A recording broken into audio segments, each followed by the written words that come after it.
Hello, good evening everyone. Myself Kiran Jani and I would like to welcome you all on the behalf of Jainam Shares Consultant Private Limited and thank you all to joining today's webinar.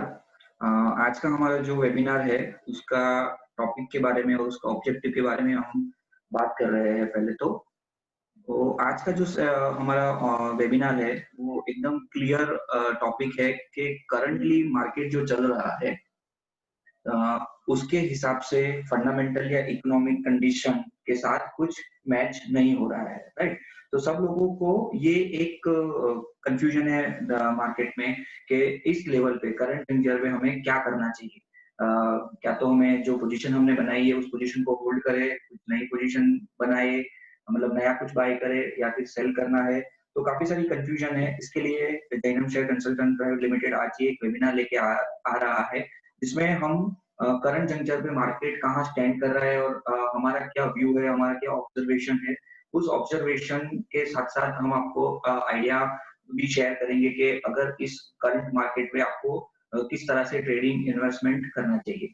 तो first of all अगर हम आज का start करते हैं तो हम आज का जो वेबिनार है उसमें किस तरह से अप्रोच करने वाले हैं। तो आज का हमारा जो अप्रोच है वो टेक्निकल एनालिसिस थ्रू होगा।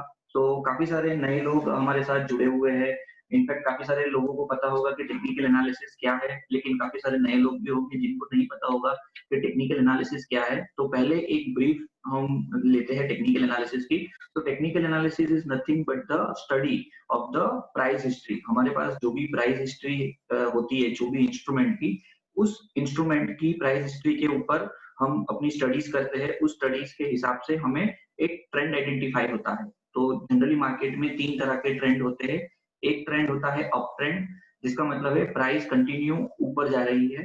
दूसरा जो ट्रेंड होता है वो होता है डाउन ट्रेंड, जिसमें प्राइस कंटिन्यू नीचे आती है। और एक जो होता है जिसमें ट्रेंड ही नहीं होता है, एक दो रेंज या ऊपर अपर साइड लेवल और लोअर साइड लेवल दो रेंज होती है, एक रेंज होती है, उस रेंज के अंदर मार्केट घूमता रहता है। तो टेक्निकल एनालिसिस जनरली जो बाइफरकेट हम करें तो हमें करंट प्राइस पे कौन सा ट्रेंड है, अप ट्रेंड है, डाउन ट्रेंड है या साइडवेज ट्रेंड, तो ये ट्रेंड आइडेंटिफिकेशन में हमको हेल्प करता है। और जैसे ही हमारा ट्रेंड आइडेंटिफिकेशन होता है then it is easy to trade such market. अगर हमें पता है कि मार्केट यहाँ से ऊपर जाने वाला है तो ऑफकोर्स वी गोना बाय। अगर हमको लगता है यहाँ से मार्केट नीचे जाने वाला है तो हमारी जो बाई पोजीशन होगी हम उसको एग्जिट कर देंगे। अगर फ्यूचर एंड ऑप्शंस में आप ट्रेड करते हो तो आप शॉर्ट सेल भी कर सकते हो। और अगर हमें लगता है कि मार्केट साइडवेज है तो जनरली हम उस रेंज के अंदर किस तरह से ट्रेड कर सकते हैं, जैसे रेजिस्टेंस के ऊपर आप सेल कर दो, सपोर्ट के आसपास आप बाई करो। तो इस तरह से हम अपना ट्रेडिंग प्लान कर सकते हैं। सो ये हमारी बात हुई टेक्निकल एनालिसिस की। आज के वेबिनार की हम बात करें तो ये आज के वेबिनार का पूरा एजेंडा है।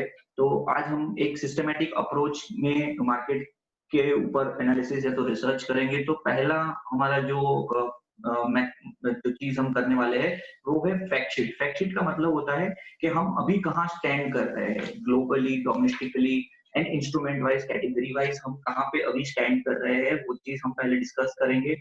उसके बाद हमारे साथ मेरे जो कलीग है मिसेस वैशाली पटेल, जो जैनम के साथ काफी टाइम से जुड़े हुए और सीनियर टेक्निकल एनालिस्ट है, वो हमें डोमेस्टिक चार्ट और रिलेटिव स्ट्रेंथ इंडेक्स के बारे में बताएंगे कि उसके हिसाब से मार्केट अभी क्या लग रहा है, मार्केट अच्छा लग रहा है, खराब लग रहा है, आई मीन तेजी लग रही है, मंदी लग रही है, साइडवेज है। और कुछ स्पेसिफिक लेवल, कुछ स्पेसिफिक स्टॉक, कुछ स्पेसिफिक सेक्टर्स के बारे में मैडम बात करेंगे हमारे साथ। एंड उसके बाद इंटरनेशनल इंडेक्स, कमोडिटीज, करेंसीज के ऊपर हम देखेंगे कि उसके ऊपर क्या व्यू है। और उसके बाद इन पूरे पिक्चर को हम मिला के लास्ट में अपॉर्चुनिटी और कंसेंसस पे बात करेंगे कि क्या चीज हमें अच्छी लग रही है, क्या चीज हमें बुरी लग रही है, और उसके मुताबिक हमें किस तरह से अपना फ्यूचर जो भी ट्रेडिंग या इन्वेस्टमेंट है वो प्लान करना है, राइट। तो let's start with our today's first fact sheet. तो ये फैक्ट शीट में हम आपको दो चीज दिखा रहे हैं, अगर आप ध्यान से देखोगे तो फर्स्ट जो चीज हम दिखा रहे हैं वो ये है कि 1 जनवरी से लेके 18 अगस्त हमने 18 अगस्त 2020 की क्लोजिंग प्राइस से ये रिटर्न निकाला है, ये शीट बनाई है आई मीन। तो अगर 1 जनवरी 2020 से 18 अगस्त 2020 की बात करें तो हाईएस्ट रिटर्न सिल्वर ने दिया है 55% और लोवेस्ट रिटर्न बैंक निफ्टी ने दिया है -32%। राइट। और उसके बीच में अगर हम देखें तो डेवलप्ड और इमर्जिंग कंट्रीज के सभी इंडाइसेस है। जैसे डेवलप्ड कंट्री में हमने S&P 500, Dow Jones, dash, FTSE, ये निकाई लिया है, और इमर्जिंग कंट्री में हमारे निफ्टी, सेंसेक्स, बैंक निफ्टी और चाइना का इंडेक्स भी लिया है। और साथ में हमने कमोडिटीज भी ऐड की है, जैसे सिल्वर, गोल्ड, कॉपर, और उसके साथ हमने करेंसी अपनी हमारी USD INR भी ऐड की है। तो मोटा मोटी हम आपको ये बताना चाहते हैं कि कमोडिटीज ईयर टू डेट में आउट परफॉर्म कर रही है, सिल्वर 55% और गोल्ड 29% पे। और अगर हम अंडर परफॉर्मेंस की बात करें तो क्रूड और बैंक निफ्टी जो है वो अंडर परफॉर्मेंस है ईयर टू डेट तक, मतलब 1 जनवरी से अब तक की बात कर रहा हूँ। अब हमने एक स्पेसिफिक डेट ली है इसमें, 24 मार्च। सो व्हाई 24 मार्च? तो 24 मार्च इज द डे जहां पे most of all global global level पे लॉकडाउन की अनाउंसमेंट आ रही थी कि हर जगह पे, हर कंट्री, हर सिटी, हर स्टेट लॉकडाउन इम्पोज कर रहा था। और उसकी वजह से हमने देखा कि मार्केट में करेक्शंस भी काफी स्पीड में आए थे।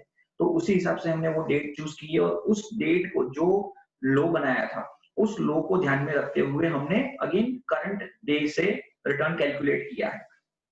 तो आप देख सकते हो कि ईयर टू डेट में जितने भी डेवलप्ड कंट्री है या इमर्जिंग कंट्री है, उसके रिटर्न मोटा मोटी या तो 5-7%, 5-6% प्लस है, या तो 2-3% माइनस है।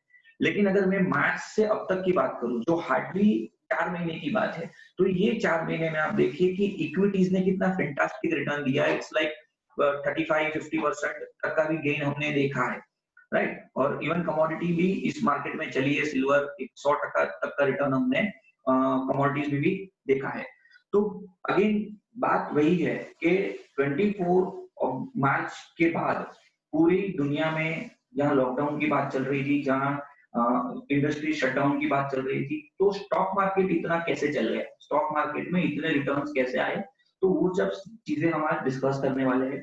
तो इसी के साथ हम पहले डिस्कस करते हैं कि करंटली हम कहाँ स्टैंड करते हैं। करंटली मार्केट में अप ट्रेंड है, डाउन ट्रेंड है, साइडवेज ट्रेंड है, या कौन सा ट्रेंड आने वाला है, ये सब डिस्कस करने के लिए I would like to invite Mrs Vaishali Patel, and she will let you know about all domestic indices and everything. So let her welcome and take it forward. Thank you.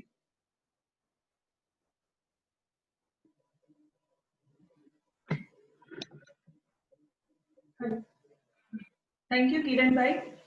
Good evening. First of all, good evening, all of you. Myself, Vaishali Patel. Today, I am going to talk on domestic equities.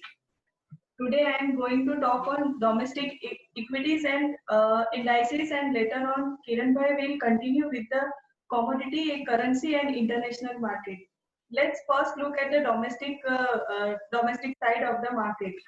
Currently जो हम लोग ये इतना बड़ा rise जो मार्च में fall आया था, उसके बाद में जो देख रहे हैं वो कम से कम मतलब ज्यादा से ज्यादा 80% के और 80 से 90% के बीच में मार्केट ने कवर कर लिया है। और इसके पीछे मतलब दो बहुत बड़े रीजन है। एक तो है एक्सपेक्टेशन ऑफ कोविड-19 वैक्सीन, और उसका ट्रीटमेंट भी बहुत जल्दी मतलब एक्सपेक्टेशन रख रहे हैं कि जल्दी से वो भी हमें मिल जाए। और दूसरा एक इम्पोर्टेंट फैक्टर ये है कि कॉर्पोरेट अर्निंग्स, जो कॉर्पोरेट अर्निंग्स आई हुई है, वो मतलब जो एनालिस्ट एक्सपेक्ट कर रहे थे कि मतलब खराब आ सकती है, तो उसके कंपैरिजन में बहुत ही अच्छे कंपनी ने परफॉर्मेंस दिए हुए। लॉकडाउन की वजह से जो मतलब फॉल आना चाहिए था उनकी अर्निंग्स में, वो इतना इम्पैक्ट नहीं हुआ है, और मार्केट ने रिकवरी बहुत फास्ट दिखाई है। अभी हम लोग let's go to the presentation, और हम लोग देखते हैं कि ये निफ्टी का डेली चार्ट है। आप जैसे देख रहे हो कि ये जो वी शेप रिकवरी आई हुई है मार्केट में, वो एक चैनल में चल रही है। जस्ट अ सेकेंड, ये जो रिकवरी मार्केट में आई है वो एक चैनल में चल रही है, और ये पहले ब्रॉडर चैनल में चल रही थी, और अभी ये एकदम कंजर्वेटिव होके और बेच पैटर्न का फॉर्मेशन हो रहा है। जैसे कि आप देख सकते हो कि पहले जो मतलब राइज हो रहा था मार्केट में, वो इतना बड़ा मतलब ये साइज का था। फिर हम लोग देखें तो ये मतलब इस मोमेंटम से मार्केट बढ़ा था, और अब जो आप देख रहे हो कि मार्केट में इतनी मोमेंटम हमें नहीं दिख रही है। उसका रीजन ये है कि मार्केट में अभी मोमेंटम थोड़ी कम होती जा रही है और पॉसिबल है कि यहाँ पे एक डिस्ट्रीब्यूशन फेज चल रहा है। और जैसे कि आप लोग देख रहे हो कि यहाँ पे एक गैप इंपॉर्टेंट गैप एरिया है जिसे हम सप्लाई जोन भी अभी कह सकते हैं, जिसे हम लोग यहाँ पे सप्लाई जोन भी एक कह सकते हैं। ये आप देख रहे हो कि निफ्टी हम लोग अभी यहीं पे ट्रेड कर रहे हैं और आज जैसा हमने देखा कि 100 पॉइंट का फॉल ऑलरेडी आ चुका है मार्केट में और इसने शायद तक ये लेवल को भी ब्रेक कर दिया है। और सबसे पहले हम लोग वेज पैटर्न क्या है वो समझने की ट्राई करते हैं। वेज पैटर्न एक ऐसा पैटर्न है जो जो जिसमें दो ट्रेंड लाइन कन्वर्जिंग होके आगे बढ़ती है, मतलब एक ही दिशा में आगे बढ़ती है। पहले वो ब्रॉड होते होते एकदम नैरो फॉर्मेशन हो जाता है, उसे हम लोग वेज पैटर्न कहते हैं। जैसे ये वेज पैटर्न हमें ये इंडिकेट करता है कि जैसे ही lower trend line Nifty break करता है तो वहां पे हमें बहुत ही फास्ट सेलिंग देखने को मिल सकती है। और जैसे ही निफ्टी 11,100 का लेवल ब्रेक करता है जो कि एक बहुत ही बड़ा इंपॉर्टेंट सपोर्ट है, तो वहां से निफ्टी 10,880 और 10,500 के लेवल भी हमें दिखा सकती है। ऊपर की साइड में अगर हम देखें तो निफ्टी में ऊपर की ट्रेंड लाइन जो है वो अभी रेजिस्टेंट का काम कर सकती है और वहां पे जो लेवल आ रहे हैं वो है 11,500 से लेके 11,700 के लेवल भी हमें निफ्टी दिखा सकती है। लेकिन टेक्निकली हम लोग बोले तो मार्केट अभी एक सिंपल ट्रेंड एनालिसिस करते हैं तो और as per Dow theory market अभी higher high higher low bottom बना रहा है। और जैसे कि एक कहावत बहुत ही फेमस है हमारे टेक्निकल में कि be with the trend until it bends. I repeat, be with the trend until it bends, मतलब कि ट्रेंड के साथ में बने रहिए जहां तक वो टर्न नहीं होता या तो फिर वो ब्रेक डाउन नहीं दे देता। तो अभी हमें ऊपर की साइड में 11,500 से लेके 11,700 का रेजिस्टेंस लग रहा है और सपोर्ट में 11,100 और 10,880 के लेवल भी आ सकते हैं। Let's go to Sensex. Sensex में भी हम लोग देखें तो ये जैसे निफ्टी ट्रेड कर रहा है उसी तरीके से सेंसेक्स में भी पैटर्न बनी हुई है और इसमें 40,000 ऊपर की साइड में 40,000 से 40,300 के लेवल आ सकते हैं और सपोर्ट 37,600 से लेके 36,900 के लेवल्स ये हमें दिखा सकता है। अगर आप लोग सेंसेक्स को फॉलो कर रहे हो और वो सेंसेक्स में जो स्टॉक्स है उसको होल्ड कर रहे हो तो ये लेवल आप शॉर्ट टर्म के लिए ध्यान में रख सकते हो। Let's go to bank Nifty. ये जो आप देख रहे हैं बैंक निफ्टी हमारे इंडियन मार्केट में एक बहुत ही इम्पोर्टेंट इंडाइसिस है और जिससे मतलब बैंक निफ्टी को हमें एनालाइज करते हुए मार्केट का ट्रेंड कितना स्ट्रॉन्ग है या वीक है उससे हमें बैंक निफ्टी से अच्छे से पता चल सकता है, क्योंकि बैंक निफ्टी एक लैगिंग और लीडिंग इंडिकेटर दोनों ही है। जैसे ही हम लोग देख रहे हैं कि मार्केट में जितनी निफ्टी बढ़ी है, मतलब जितनी निफ्टी में तेजी आई है उतनी बैंक निफ्टी में तेजी नहीं आई हुई है। और आप लोग यहाँ पे हम लोग चार्ट पे देख सकते हैं कि ये निफ्टी का रिलेटिव स्ट्रेंथ बैंक निफ्टी का रिलेटिव स्ट्रेंथ इंडेक्स का चार्ट है, कंपैरिजन का चार्ट है और जिसे हम रेशियो एनालिसिस भी बोल सकते हैं। तो हम सबसे पहले ये समझते हैं कि रेशियो एनालिसिस होता कैसे है। रेशियो एनालिसिस के लिए हमने निफ्टी 50 को एज अ बेस लिया हुआ है और उसको बैंक निफ्टी को निफ्टी 50 से डिवाइड किया हुआ है। जैसे ही अगर बैंक निफ्टी बढ़ती है तो ये जो रेशियो आप देख रहे हो वो ऊपर की तरफ जाएगा और जब भी निफ्टी 50 बढ़ती है तो ये रेशियो नीचे की तरफ आएगा। तो हम जैसे सब अच्छे से जानते हैं कि बैंक निफ्टी बहुत ही अंडर परफॉर्मेंस रहा है कंपेयर टू निफ्टी।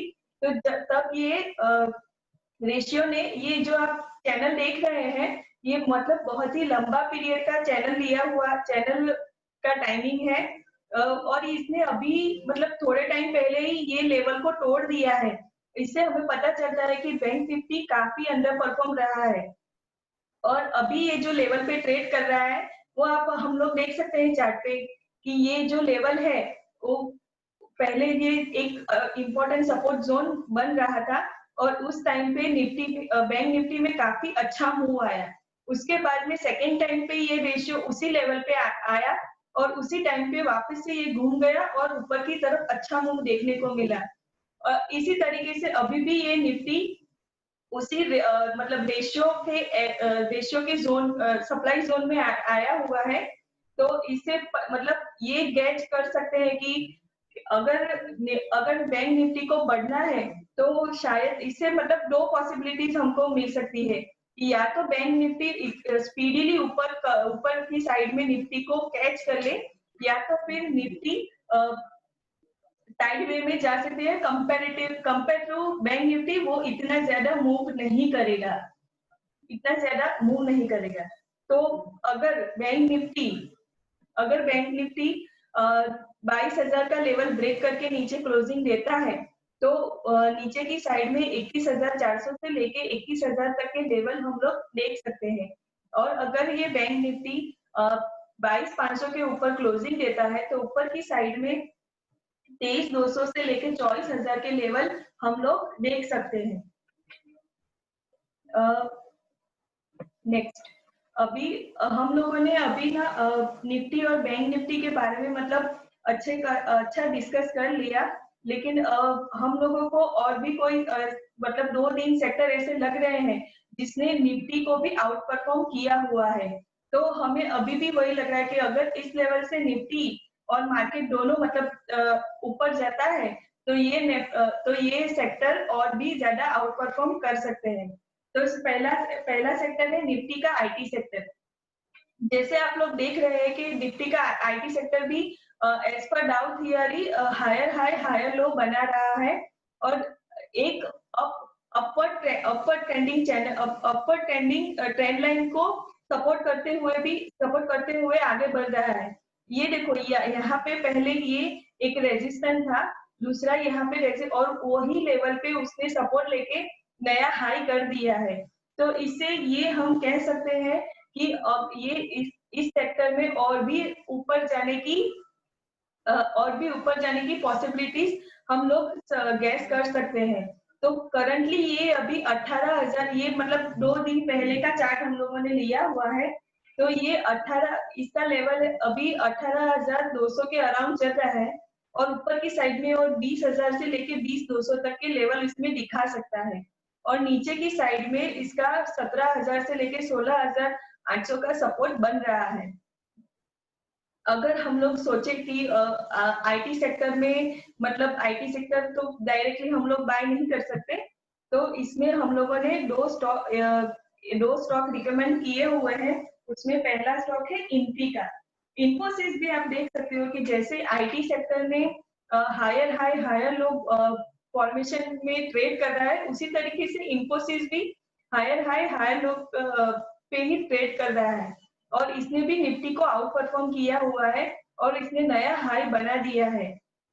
तो अगर आईटी सेक्टर को बढ़ना है तो उसमें इन्फोसिस का बढ़ना भी बहुत ही जरूरी है। इसलिए अगर इन्फोसिस थोड़ा भी नीचे आता है तो आप उसमें बाय ऑन डिप्स 930 या 940 के लेवल पे बाय कर सकते हो और ऊपर में 1200 से लेके 1217 तक के टारगेट भी हमें इन्फोसिस में आ सकते हैं और इसका सपोर्ट लेवल है 780 और 750। अगर इन्फोसिस ये लेवल को ब्रेक करता है तो थोड़ा और नीचे आने की पॉसिबिलिटीज रखी जा सकती है, तो आप इसे बाय ऑन डिप्स कर सकते हैं।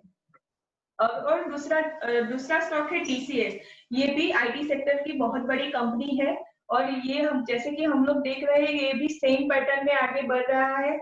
और ये देखो एक बार जैसे ही मार्केट में करेक्शन आया था तो स्टॉक ने ये अपर ट्रेंडिंग लाइन तो तोड़ ही दी थी, लेकिन उसके वो फेल्ड ब्रेकआउट हो गया था और वापस से उसने रिकवरी करके नया हाई कर दिया है। तो इससे मतलब अगर यहाँ से निफ्टी भी बढ़ता है तो टीसीएस भी बढ़ सकता है, ऐसा हम लोग मतलब मतलब पॉसिबल है कि इसमें ज्यादा तेजी आए। अगर आप लोग देख रहे हो टीसीएस को, तो वो उसको जब भी 2390 के ऊपर वो क्लोज देता है, तो वो 2700 से लेके 3000 तक के टारगेट उसमें आ सकते हैं। और नीचे की तरफ अगर ये 2000 का लेवल ब्रेक कर देता है, तो और भी ज्यादा नीचे ये स्टॉक आ सकता है। तो टीसीएस को आप बाय ऑन डिप्स भी कर सकते हैं। अभी नेक्स्ट सेक्टर है निफ्टी फार्मा सेक्टर। हम लोगों ने देखा हुआ है कि मतलब ये सेक्टर ने काफी अच्छा मूव दिखाया है। जैसे ही मतलब मार्केट नीचे करेक्ट हुआ था, तो ये सेक्टर भी नीचे आया तो था, लेकिन सबसे फास्ट रिकवरी हम लोगों ने इस सेक्टर में देखी हुई थी। और आप वैसे भी देख रहे होंगे कि ये सेक्टर भी अपर ट्रेंड लाइन पे ट्रेड कर रहा है और बार बार सपोर्ट लेके यहाँ से घूम रहा है। वैसे ही यहाँ पे फेल ब्रेकआउट देके ये इसने डाउनवर्ड चैनल को ब्रेक किया हुआ है।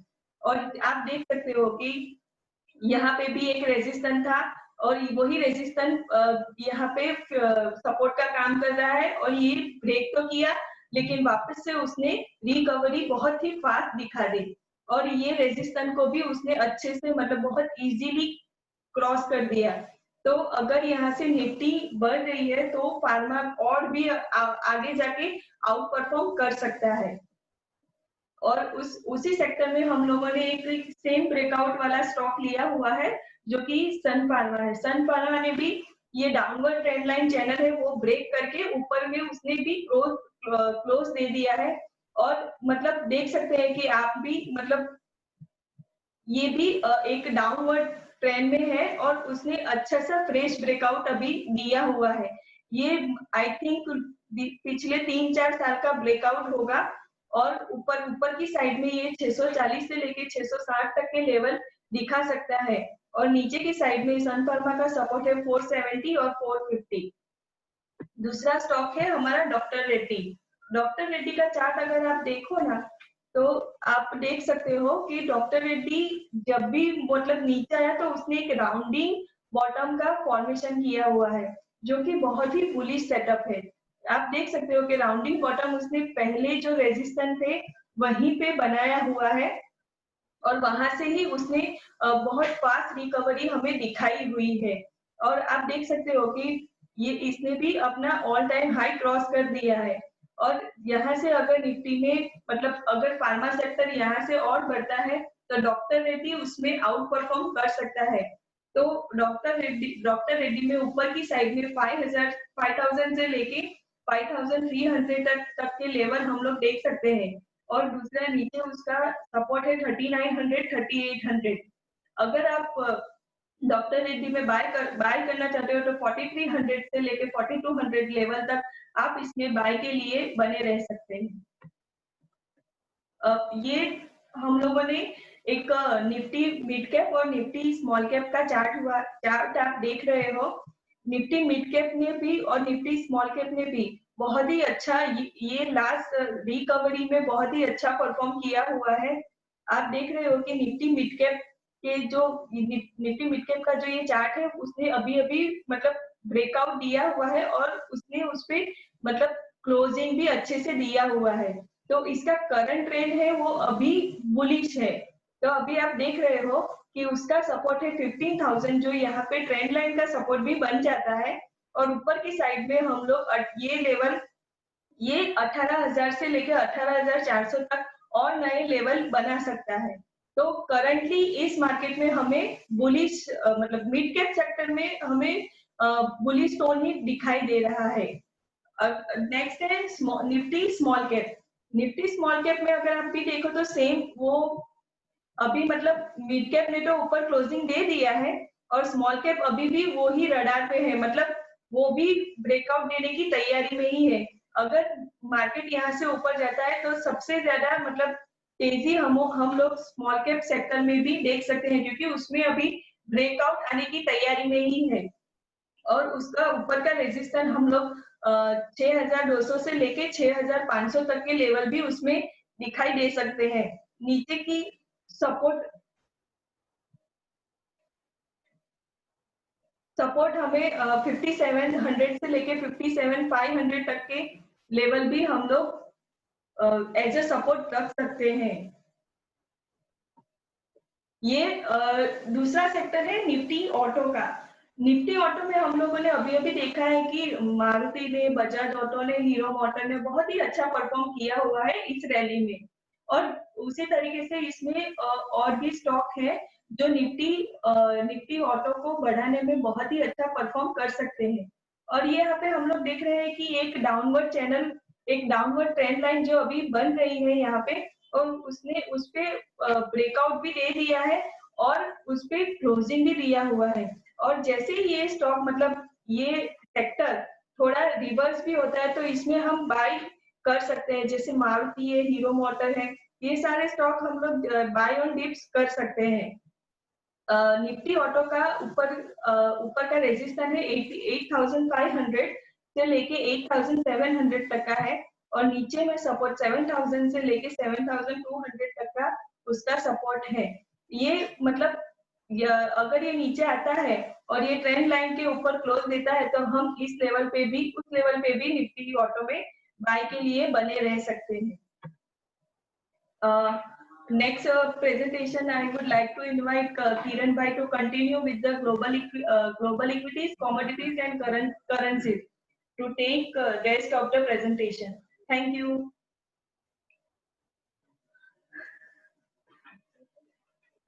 Thank you Vaishali Ben. इस तरह से आप लोगों ने देखा कि वैशाली बेन ने जितने भी हमारे डोमेस्टिक इंडाइसेस थे, benchmark indices, Nifty, bank Nifty, Sensex और सेक्टर स्पेसिफिक जैसे हो गया Nifty pharma, Nifty IT and Nifty auto, उसके ऊपर उन्होंने अपना व्यू बताया। जैनम रिसर्च लोग उस पर बुलिश व्यू दे रहे हैं, और जो बेंचमार्क इंडाइसेस है उस पर थोड़े पॉइंट्स हम और भी ऐड करेंगे कि हमें इकोनॉमिकली फंडामेंटली क्या सेंटीमेंट चल रहे हैं, उस सेंटीमेंट को ऐड करने के बाद हम एंड में हमारा व्यू समराइज भी करेंगे। So let's start with the global equity. So global equity में फर्स्ट ऑफ ऑल हमने चार्ट लिया है S&P 500।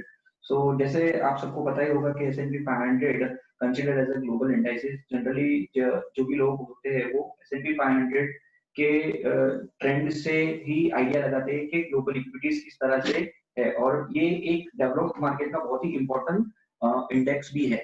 तो इसमें हमने जो रेड लाइन से मार्किंग किया है, it is nothing but the divergence. It is called divergence. So divergence is nothing but where the price is not agreeing with your indicator. जहाँ पे मतलब हमारे कहने का मतलब ये है कि जहाँ पे आपका प्राइस कंटिन्यू ऊपर जा रहा है बट आपका इंडिकेटर उस मोशन में नहीं है, या तो आपका प्राइस नीचे जा रहा है बट इंडिकेटर उस मोशन में नहीं है। तो ये दो प्रकार के डाइवर्जेंस होते हैं। तो इसमें हम देख रहे हैं कि 2018 के आसपास यहाँ पे S&P 500 हाई बना रहा था, बट जो RSI 40 पीरियड RSI था वो हाई नहीं बना रहा था। तो इसको हम नेगेटिव डाइवर्जेंस कहते हैं। और आप देख रहे हैं कि यहाँ से फिर एक शार्प फॉल आया जिसको हम प्रॉफिट बुकिंग या मार्केट में करेक्शंस भी कह सकते हैं। तो सेम इसी तरह का डाइवर्जेंस हम अभी करंटली देख रहे हैं। So it is a observation, confirmation भी इंपॉर्टेंस होता है टेक्निकल में। तो दिस इज जस्ट ऑब्जर्वेशन कि S&P 500 अभी ऑल टाइम हाई पे ट्रेड कर रहा है, और इस पे हमने नेगेटिव डाइवर्जेंस ऑब्जर्व किया है। अब इस डाइवर्जेंस को कंफर्मेशन हम कैसे गिनेंगे कि ये कंफर्म कैसे कहा जाएगा। तो यहाँ पे हम देख रहे हैं कि एक गैप अवेलेबल है और मार्केट अभी इस गैप के ऊपर ट्रेड कर रहा है। जब तक मार्केट इस गैप के ऊपर है तब तक मार्केट में तेजी है। जैसे ही मार्केट ये गैप तोड़ता है तो हम समझेंगे कि मार्केट में ये जो डाइवर्जेंस है वो कंफर्म हो गया है। तो in nutshell if we can say, तो S&P का जो करंट ट्रेंड है वो sideways to bearish reversal if it's take out 3200। अगर 3200 तोड़ देता है S&P 500 तो ग्लोबल इंडाइसेस में भी एक करेक्शंस का एक्सपेक्टेड है। और ऊपर की साइड अगर हम देखें तो S&P 500 में 3500 का एक रेजिस्टेंस बनता है। तो S&P 500 sideways to bearish reversal एक ट्रेंड है। 3200 तोड़ने पे trend down side trend confirm होगा, नहीं तो एक साइडवेज रैली में ये घूमता रहेगा जहां पे सपोर्ट उसका रहेगा 32 और रेजिस्टेंस रहेगा 35। Next is MCX gold. तो MCX गोल्ड की अगर हम बात करें तो आप देख रहे हैं एक पैराबोलिक मूव आया है 2019 से 2020 की अगर हम बात करें तो हार्डली हम एक या दो रेड कैंडल देख रहे हैं, अदरवाइज सभी एक ब्लू कैंडल से एक बहुत ही अच्छा चार्ट इन्होंने मंथली पे हम देख रहे हैं। सेम टाइम कॉमेक्स का चार्ट हमने लिया नहीं है, बट कॉमेक्स में भी 2011 में गोल्ड ने $19-20 का हाई बनाया था। उसके बाद अब जाके गोल्ड ने वो हाई को क्रॉस करके $2075 का हाई बनाया है। Currently it is trading at $1940 के आसपास और हमारा MCX 52,000 के आसपास ट्रेड कर रहा है। तो MCX एंड कॉमेक्स दोनों ही मंथली चार्ट के ऊपर एक सॉलिड बुल ट्रेंड में है और trend clear, strong and bullish है।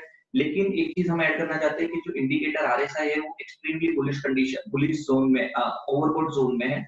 और ये ओवरबॉट जोन का मतलब ये, इसका मतलब मंदी नहीं होता है। ओवरबॉट जोन में होने का मतलब होता है कि मार्केट में अब टाइम करेक्शन आएगा, कि प्राइस हमारा यही का यही रहेगा और टाइम बीतता जाएगा, या तो प्राइस एक रेंज में रहेगा और टाइम बीतता जाएगा। तो this is what called the time correction. तो गोल्ड का RSI जिस लेवल पे है उस लेवल से हमको लगता है कि गोल्ड के प्राइसेस में वॉलेटिलिटी ज्यादा रहेगी और टाइम करेक्शन रहेगा। ऊपर की साइड अगर हम देखें तो 56-57,000 उसका रेजिस्टेंस रहेगा, नीचे की लेवल पे 50,000 का सपोर्ट रहेगा। इन एनी चांस अगर आपको 50,000 से नीचे मिलता है तो उसका नेक्स्ट सपोर्ट है 48,000। तो वी स्ट्रांगली रिकमेंड कि अगर 48 और 50,000 के बीच में आपको गोल्ड मिलता है तो you can buy as an investment. हालांकि हम इंडियन लोग गोल्ड हमेशा ही बाय करना चाहते हैं, so this is a very good time to add in your as a portfolio. यहाँ पे आपको गोल्ड में आने वाले 2-3 साल में अच्छे से रिटर्न देखने को मिल सकते हैं। Next is silver. तो सिल्वर में अगेन 5-6 साल से अगर हम देखें तो सिल्वर इज अंडर परफॉर्म। हमने 2012-2013 में सिल्वर के 72-73 के रेट देखे थे और तब सबकी ये एक्सपेक्टेशन थी कि सिल्वर 1 लाख हो जाएगा। तो उस तरह से उसके बाद हमने देखा कि सिल्वर में लोवेस्ट लेवल MCX पे 33,000 का बनाया था। रिसेंटली 2020 स्टार्टिंग में भी हमने देखा जनवरी में एक सडन फॉल आया था और मार्केट ने 33,000 को टच किया। उसके बाद विद इन 2 मंथ आज हम देख रहे हैं कि सिल्वर 77,000 का हाई बना के अभी 66,000 के आसपास चल रहा है। तो again on monthly chart COMEX में भी सिल्वर ने अपना $26 का रेजिस्टेंस तोड़ दिया है। हमारे यहाँ भी 60,000, 65 सभी रेजिस्टेंस को तोड़ते हुए सिल्वर आउट परफॉर्म किया है। सभी इक्विटीज हो या कमोडिटीज हो या कोई भी इंस्ट्रूमेंट हो, सभी जगह पे सिल्वर ने आउट परफॉर्म किया है। अगर लेवल की बात करें तो ट्रेंड की बात करें तो स्ट्रॉन्ग बुलिश ट्रेंड है। अगर हमें नीचे कहीं 60,000 से 62,000 के बीच के आसपास मिलता है तो आप मोमेंटम बाय कर सकते हो। और अगर आप इन्वेस्टर हो तो 59,000 तक की राह देख सकते हो। अगर उस लेवल के आसपास मिलता है तो it is the best buy with stop loss below 56 और 55,000 का स्टॉप लॉस रख के आप एक लॉन्ग टर्म बेट ले सकते हो। इसमें आपको आने वाले टाइम में 75-80,000 तक भी क्रॉस करने की क्षमता रखता है। हालांकि ये वॉलेटाइल ज्यादा रहेगा। मैंने गोल्ड में भी ये चीज बोली वॉलेटिलिटी रहेगी और सिल्वर में भी वॉलेटिलिटी में इसलिए बोल रहा हूँ क्योंकि सबको पता है कि आने वाले 2 महीने के बाद यूएस इलेक्शन है। सो जब जब यूएस इलेक्शन होता है तब तक इंटरनेशनल मार्केट में वॉलेटिलिटी ज्यादा रहती है, जिसके कारण हम हमारे डोमेस्टिक मार्केट गोल्ड सिल्वर में भी वॉलेटिलिटी देख सकते हैं। Now next is nothing but USD INR. So USD INR में हम देख रहे हैं कि 2012 से लेके अब तक एक राइजिंग ट्रेंड में ही ट्रेड कर रहा है। तो ये मंथली चार्ट है। लेकिन एक चीज हम यहाँ पे नोटिफाई करना चाहते हैं कि इसमें भी हम नेगेटिव डाइवर्जेंस देख रहे हैं और हालांकि इसमें भी अभी कंफर्मेशन नहीं है इस नेगेटिव डाइवर्जेंस का, लेकिन एक रेंज इसमें हो गई है USD INR में। क्योंकि हमने देखा कि मार्केट में इतना बड़ा करेक्शन आने के बाद जनरली लोग इस तरह से लेते हैं कि जब इक्विटी मार्केट खराब होता है तब USD INR बढ़ना चाहिए और जब USD INR नीचे आता है तब इक्विटी बढ़ना चाहिए। लेकिन इस टाइम का जो भी हमने उतार चढ़ाव देखे मार्केट में उसमें USD INR बहुत ही शांत था, काफी उतार चढ़ाव हमने देखे नहीं थे। तो एक छोटी सी रेंज में, हालांकि छोटी की रेंज नहीं है, बड़ी रेंज है, उसी रेंज में वो घूम रहा है। ऊपर के लेवल में हम देखें तो 77 और नीचे की रेंज में हम देखें तो 72। तो ये जो 5 रुपए की रेंज है, हमें लगता है कि USD INR इसी 5 रुपए की रेंज में रहेगा और आइदर साइड जब भी ब्रेकआउट या ब्रेकडाउन देता है तब ये ट्रेंड लीड करेगा। कहने का मतलब ये है कि अगर 77 क्रॉस करेगा तो ऊपर का ट्रेंड कंटिन्यू करेगा और 72 अगर तोड़ा तो 69 को वापस रिटेस्ट कर सकता है। तो अगर किसी इंपोर्टर या एक्सपोर्टर को अपना पेमेंट प्लान करना है तो आप इस तरह से कर सकते हो कि अगर आपको नीचे कहीं 73-74 के बीच में मिलता है तो इंपोर्टर अपना पेमेंट बुक कर सकते हैं और एक्सपोर्टर वेट कर सकते हैं ऊपर में 56-57 पे अपना एक्सपोर्ट बुक करने के लिए। तो इस तरह से आप कहीं ना कहीं अपना ट्रेड भी मैनेज कर सकते हैं। ओके, तो अब हम थोड़ा समरी की तरफ चलते हैं कि हमने अब तक क्या देखा और किस तरह से क्या हुआ। तो हमने देखा कि फरवरी 2020 में ग्लोबल इंडाइसेस ने लाइफ टाइम हाई बनाया, उसके बाद 30% करेक्शन आया। रीजन रीजन मेनली ग्लोबल की लॉकडाउन था और इंडस्ट्रियल शटडाउन था कि फरवरी में एंड ऑफ फरवरी end starting of the March हमने देखा कहीं-कहीं कंट्रीज में जैसे चाइना के वुहान हो गया, देन इटली हो गया, यहाँ पे थोड़े-थोड़े कोविड के केसेस आने लगे। उसके बाद स्लोली एंड ग्रेजुअली पूरी दुनिया में ये चीज फैल गया और मार्च एंडिंग तक सब ऑलमोस्ट कि कोई भी कंट्री बाकी नहीं था जहाँ पे कोविड का केस ना हो, और मार्च लास्ट वीक में हमने देखा कि सब जगह पे लॉकडाउन का सिचुएशन आ गया। उसके बाद हमने देखा मार्केट 30% करेक्शन आया मार्केट में 30% करेक्शन आने के बाद क्या हुआ, तो मार्च के बाद अप्रैल मंथ से हमने देखा कि ग्लोबली जितनी भी सेंट्रल बैंक्स है उन सेंट्रल बैंक्स ने इकोनॉमी को और इंडस्ट्री को हेल्प करने के लिए कुछ ना कुछ पैकेजेस दिए, कुछ ना कुछ एक स्कीम लेके आए, जिसका हम अगर इलैबोरेट करें तो सभी बैंक ने अपने इंटरेस्ट रेट कम कर दिए। इंडिया में भी फर्स्ट टाइम इंटरेस्ट रेट हम देख रहे हैं 3.75 के आसपास है, यहाँ पे हमने कॉस्ट ऑफ फंडिंग सुना था 10%, 11%, वो आज 6%, 7% के ऊपर मिल रहा है। फेड ने 2015 में जो 2015 के एंड में जो इंटरेस्ट रेट बढ़ाए थे, वो इंटरेस्ट रेट भी कट डाउन करके 0 के आसपास ले गई। UK central bank is almost at 0 and जितने भी बड़ी दूसरी सेंट्रल बैंक से बड़े उन लोगों ने भी पैसा इंफ्यूज करने की कोशिश की है और बड़े पैकेजेस दिए। इंडिया में भी 20 लाख करोड़ का पैकेज दिया इंडस्ट्री को और लोगों को सपोर्ट करने के लिए। तो ये जितनी भी सब स्कीम थी या पैकेजेस थे, it is called a money infusion या तो क्वांटिटेटिव ईजिंग हम कह सकते हैं, जिससे मार्केट ने भी इस चीज को अच्छे से लिया और हमने देखा कि मार्केट 90% जितना रिकवर हो गया, अपने जो रिसेंटली लो बनाया था वहां से 90% रिकवर हो गया। अब बात करते हैं उससे भी बड़ी न्यूज जो यूएस सेंट्रल बैंक ने मई महीने में अनाउंस की थी कि वो लोग डायरेक्ट कॉर्पोरेट बॉन्ड्स बाय करेंगे। तो it is one of the biggest news in the financial institution कि अब तक कोई भी सेंट्रल बैंक किसी भी कंट्री की सेंट्रल एक्सेप्ट जापान, किसी भी सेंट्रल बैंक कोई भी कंट्री में डायरेक्ट कंपनीज के बॉन्ड बाय नहीं करती, but US central bank already allowed announce this thing. तो it is very big thing. और उसके बाद हमने देखा डाउ जोन्स एंड एस&पी 500 इवन द एंटायर इक्विटीज किस तरह से बढ़ी है। तो these are the what has happened कि भाई मार्केट गिरा, लिक्विडिटी किस क्यों गिरा, तो कि भाई COVID lockdown and all situation. Then what is happened, central banks आए, उन्होंने मनी इन्फ्यूज की एंड मार्केट रिकवर। तो क्या इंडिया में भी ऐसा हुआ? इंडिया में क्या क्या चीजें थी, इंडिया भी क्या इसी तरह से परफॉर्म किया? तो वो चीज हम देखते हैं। और दूसरी चीज हम ये देखेंगे अभी कि हमेशा क्या यही होता है कि जब भी मार्केट में कोई बैड न्यूज आती है या पार्टिसिपेंट्स का नेगेटिव अप्रोच होता है, हालांकि कोविड की बात करें तो सबको नेगेटिव अप्रोच ही है कि भाई सब चीज बंद है तो मार्केट क्यों चल रहा है। This is one bad expectation, bad news है और सबकी नेगेटिव एक्सपेक्टेशन है। सेम चीज पास्ट में भी हमारे साथ हुई थी, तो हम निफ्टी के चार्ट के ऊपर वो चीज रिफ्लेक्ट करने की कोशिश करते हैं। तो फर्स्ट में यहाँ से हम देख रहे हैं कि 2015 एंड ऑफ 2016 के स्टार्टिंग में जब फेड ने अपना फर्स्ट रेट हाइक किया था 2008 के टर्मोइल के बाद, तो सबकी एक्सपेक्टेशन यही थी कि फेड ने रेट हाइक किया है, लिक्विडिटी क्रंच आएगा और मार्केट गिरेगा। बट आप देख रहे हैं कि क्या हुआ, end of the day market is going up. Next, demonetisation and mister Trump has won the election. तब जब यूएस इलेक्शन लास्ट टाइम हुआ था तब सबकी एक्सपेक्टेशन यही थी कि अगर मिस्टर ट्रम्प इलेक्शन जीत जाते हैं तो मार्केट नीचे आ सकता है। एंड सडनली उसी दिन हमारे यहाँ पे डिमोनेटाइजेशन अनाउंस हो गया, तो एक्सट्रीमली नेगेटिविज्म आ गया था मार्केट में कि भाई अभी तो मार्केट गिरेगा ही गिरेगा। But next what has happened we can see on chart. उसके बाद अगर हम देखें तो जीएसटी, जब 2017 जुलाई के आसपास जब जीएसटी इंप्लीमेंट हुआ, तभी भी सभी लोगों ने यही कहा कि भाई जीएसटी रेट्स बहुत ज्यादा है, इस इंडस्ट्री में जीएसटी इतना है, उस इंडस्ट्री में जीएसटी इतना है। तो अगेन पार्टिसिपेंट जो लोगों, जो इन्वेस्टर्स है, जो ट्रेडर थे, उनकी जो एक्सपेक्टेशन थी वो मार्केट से नेगेटिव थी कि मार्केट गिरना चाहिए। But again we can see what has happened, market is going up. 2020 की स्टार्टिंग है तो 2019 की एंड की बात करें तो जीडीपी के क्वार्टर नंबर्स तो थे वो नेगेटिव आ रहे थे। कंटिन्यू नेगेटिव नंबर्स आने के बावजूद भी मार्केट हम देख रहे हैं कि बढ़ रहा है। देन उसके बाद क्या हुआ कि फरवरी एंड में हमारा बजट आया, फरवरी स्टार्टिंग में हमारा बजट आया, उसके बाद भी हमारे जीडीपी नंबर्स तो खराब ही थे। एंड लास्ट में जब मार्च में लॉकडाउन अनाउंस हुआ तब हम ऑलरेडी लो मार चुके थे, तब हम ऑलरेडी नीचे थे। उसके बाद अप्रैल, मई, जून सभी महीनों में लॉकडाउन था, ग्लोबली लॉकडाउन था, सभी इंडस्ट्रीज बंद थी। हम अगर इंडस्ट्रीज की बात करें तो एविएशन इंडस्ट्री अभी तक बंद है, टूरिज्म इंडस्ट्री बंद है, होटल इंडस्ट्री बंद है, एंटरटेनमेंट इंडस्ट्री बंद है, मैन्युफैक्चरिंग यूनिट भी खुद तो ने फुलफिल और फ्रीडम के साथ स्टार्ट नहीं हुए, लॉजिस्टिक इंडस्ट्री बंद है। तो इतना सब कुछ बंद होने के कारण भी मार्केट में इस तरह की रैली आना कैसे? क्या कौन सी ऐसी चीज है?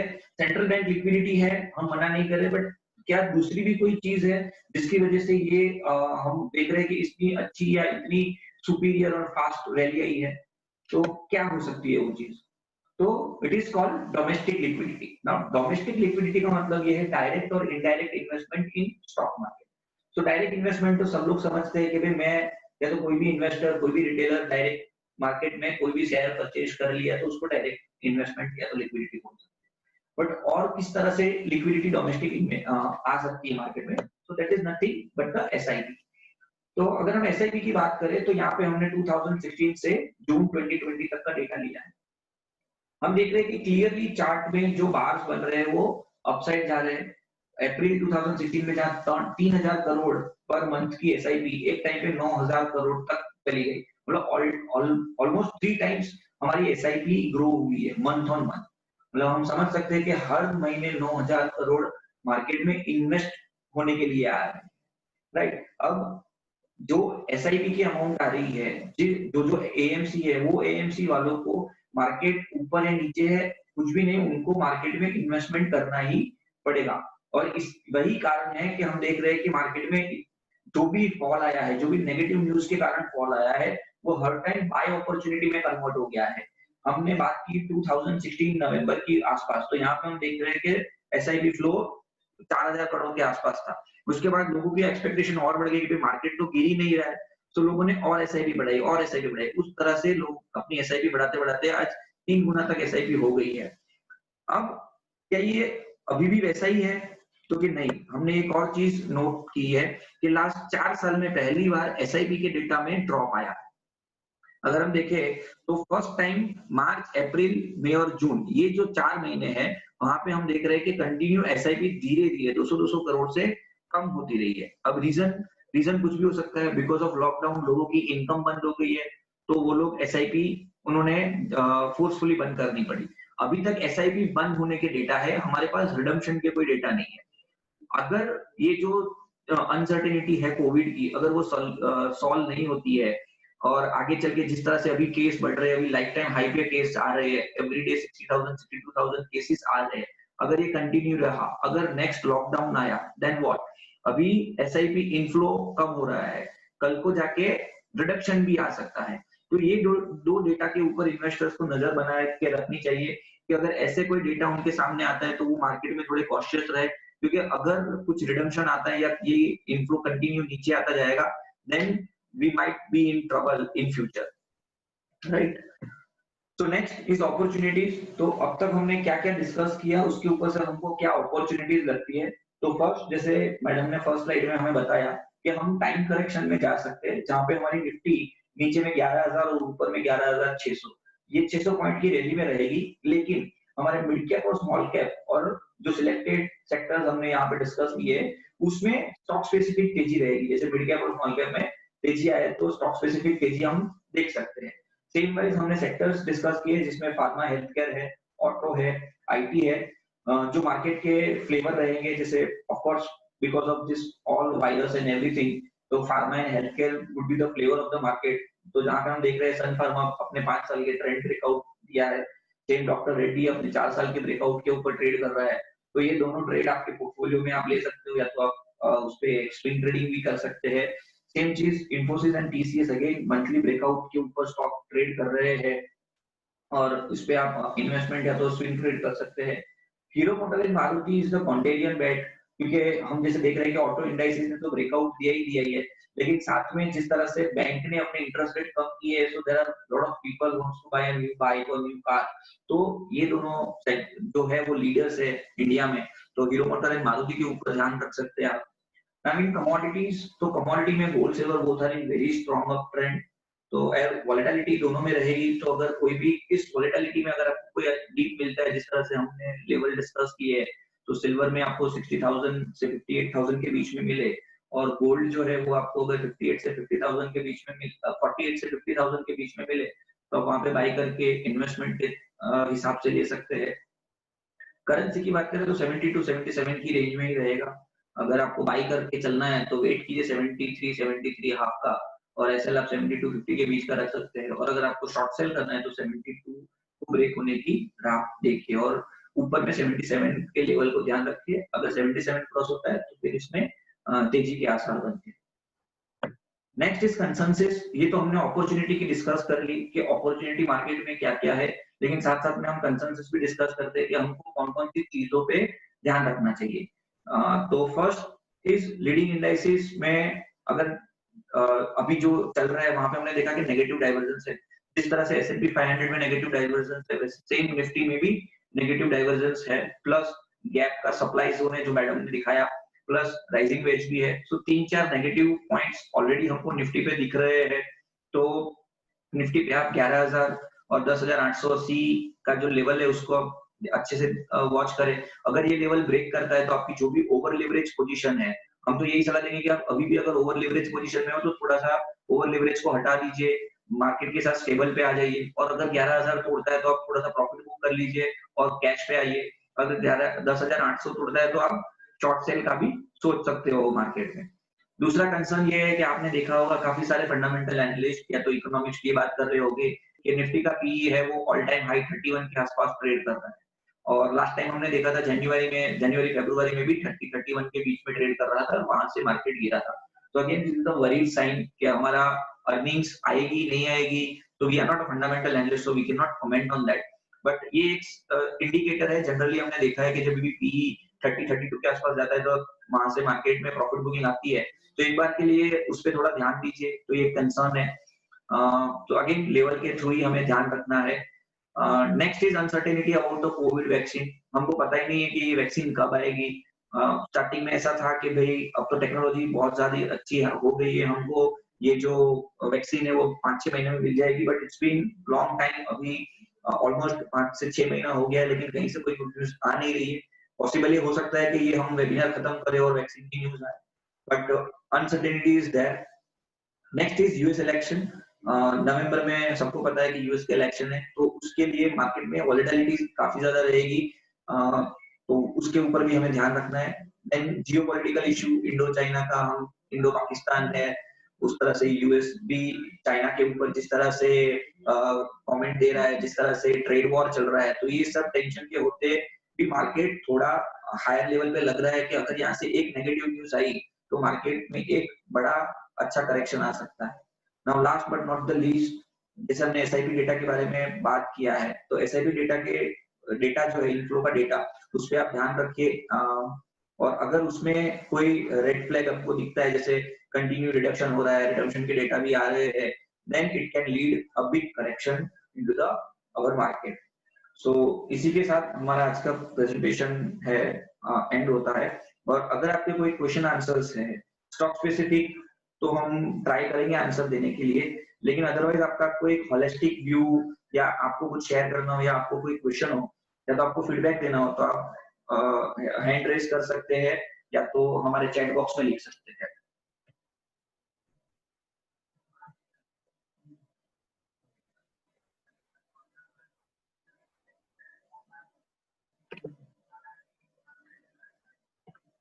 सो आई गेस अभी तक तो कोई क्वेश्चन नहीं था। किसी को कोई क्वेश्चन हो तो आप अपना क्वेश्चन लिख के भेज सकते हैं चैट बॉक्स में, नहीं तो आप रेज हैंड कर